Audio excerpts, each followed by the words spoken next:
여러분의 구독은 영상을 제작하는 데 큰 힘이 됩니다. 영상을 보시기 전에 구독과 좋아요 꼭 부탁드리겠습니다. 아울러 회원이 되시기를 원하시는 분들은 유튜브 채널 홈피 구독 옆에 있는 가입 버튼을 눌러주시기 바랍니다.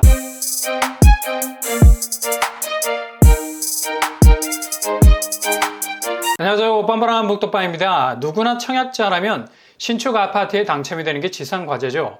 왜냐, 일단 분양가가 주변 시세 대비 저렴합니다. 그래서 당첨만 될 수 있다면 단순히 거주하는 목적을 뛰어넘을 수 있는 확실한 안전자산으로서의 역할을 내 집이 톡톡히 해낼 수 있기 때문이죠.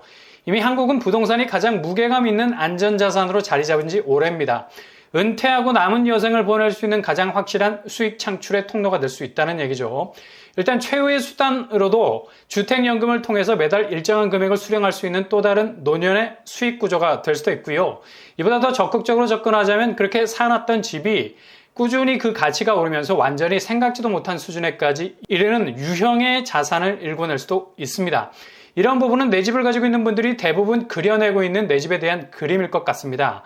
그래서 이런 그림을 현실화시키기 위해서 진입할 때는 저렴하게, 그리고 빠져나올 때는 경쟁력이 있는 가장 접근성이 좋은 방법이 바로 청약이죠. 근데 이런 청약의 구도에서는 도저히 경쟁력이 딸려가지고 이 생에는 내 집을 마련하기 힘들겠다는 생각으로 구축을 마구잡이로 사들였던 움직임이 작년까지만 해도 정말 쓰나미처럼 일고 있었습니다. 비트코인, 주식 등등 금융자산 쪽에서만 사활을 걸었던 젊은 층들이 한국에서 가장 확실한 안전자산은 아파트라는 걸 뒤늦게 인지하면서 이런 움직임을 가속화시켰죠. 그렇게 밋밋하게 보였던 구축들이 노도강, 노원도봉, 강북을 중심으로 굉장한 강세를 보이기 시작했던 겁니다. 건국 이래 이렇게 구축이 경쟁력이라는 날개를 단 적이 없을 겁니다. 워낙에 전체적으로 집값이 오르던 상황이라서 덜 오른쪽에서의 상승세가 그리 특이하게 보이지 않을 정도였죠. 그러니 작년은 내 집을 마련하는 루트가 분명히 두 갈래로 나뉘어져 있던 겁니다. 영끌을 통한 구축 매입 혹은 청약을 통한 신축 매입. 제일 먼저 승기를 잡았다고 방방 날뛰던 쪽이 바로 구축을 매입했던 사람들이었죠. 이미 깃발을 꽂고 난리가 났었죠. 구축 매입에 나섰던 그들의 판단이 주식의 종가의 급등과도 같았던 대박이 났다는 뿌듯함으로 가득 차 있었습니다. 근데 올해 들어서 구축이 뽀개지기 시작했죠. 이게 단순히 집값이 폭락하고 있다는 걸 의미하지 않습니다. 구축을 사도 뭐가 들어가요? 대출이 들어갈 수밖에 없죠. 그저 연식이 오래된 건물을 구축이라 할 뿐 내 이름으로 등기치는 방식은 거의 신축과 다름없죠. 일단 돈을 땡겨와서 계약금 내고 중도금, 잔금까지 엔딩을 봐야 하는 시스템은 똑같습니다. 그러나 갑작스럽게 자금 경색이 생기게 된 거죠. 돈이 잘 돌지 않게 된 겁니다. 일단 자금이 잘 돌기 위해선 이자라는 콜레스테롤이 껴있어서는 안 돼. 내가 빌려온 돈에 대해서 깔끔하게 이자부터 해결을 하고 원금으로 들어가야 하는데 웬걸 올해부터 이자 부담이 원금 부담보다 더 크게 느껴지게 되는 거죠. 소위 언론에서 떠드는 거시경제 악화 그리고 금리 상승, 이게 찰떡궁합처럼 붙어가지고 대출을 무작정 일으켰던 사람들의 목을 조르기 시작한 거야. 꼭 악화가 양화를 구축한다고 이게 일시적인 현상으로 훅 하고 지나가야 하는 건데 아예 자리를 잡고 뭉개버릴 태세를 가지고 있네. 그러니 서울 외곽 쪽으로 집중적인 매입을 시도했던 이분들의 입에서 곡소리가 나는 거지.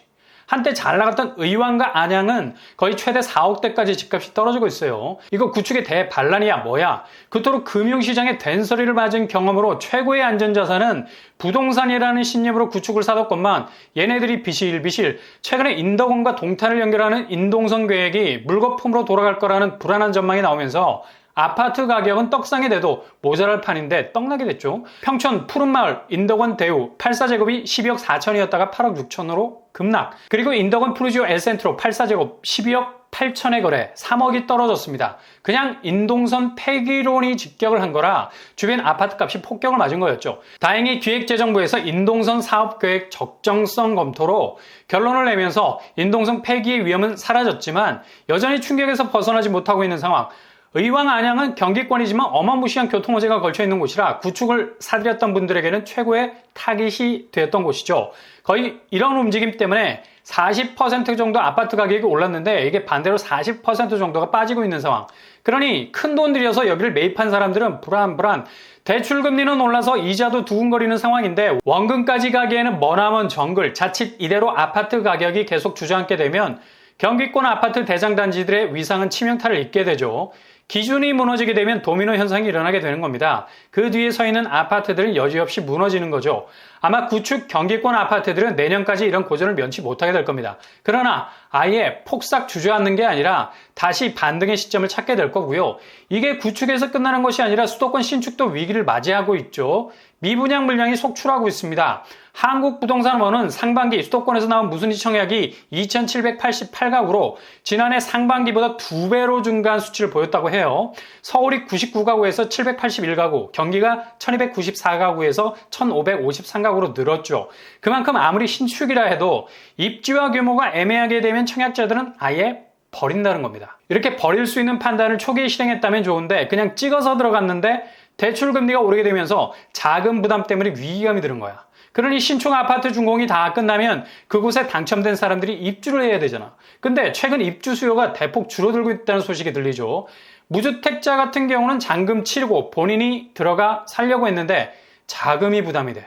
그러니 전세를 놓을 수밖에 없는 겁니다. 그러나 입지가 조금 애매하게 되면 세입자 구하기도 힘들죠. 가뜩이나 세입자들도 전세 대출도 부담스러워서 잘 안 들어오려고 해.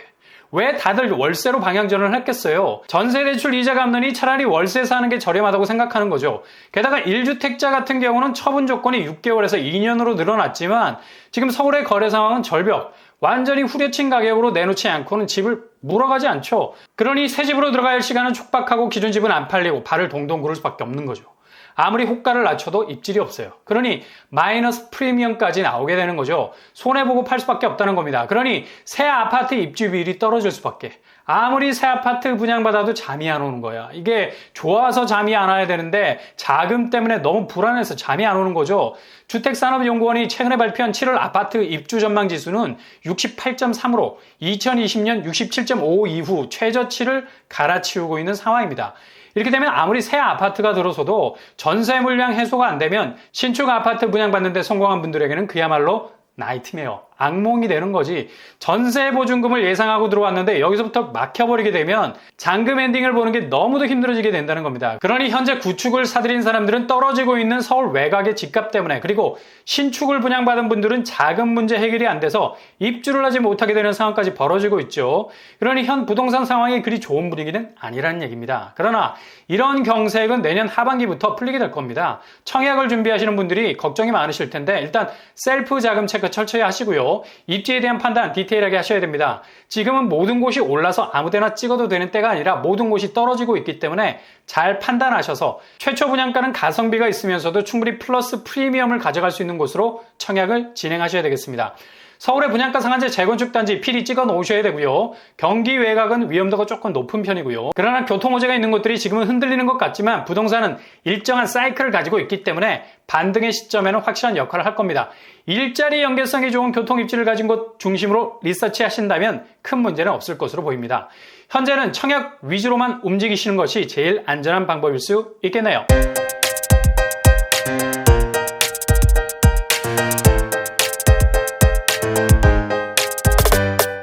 오늘의 부동산 캐리커처, 신축 아파트 분양받고 잠을 못 이룰 정도로 새 아파트 입주율이 많이 떨어지고 있습니다.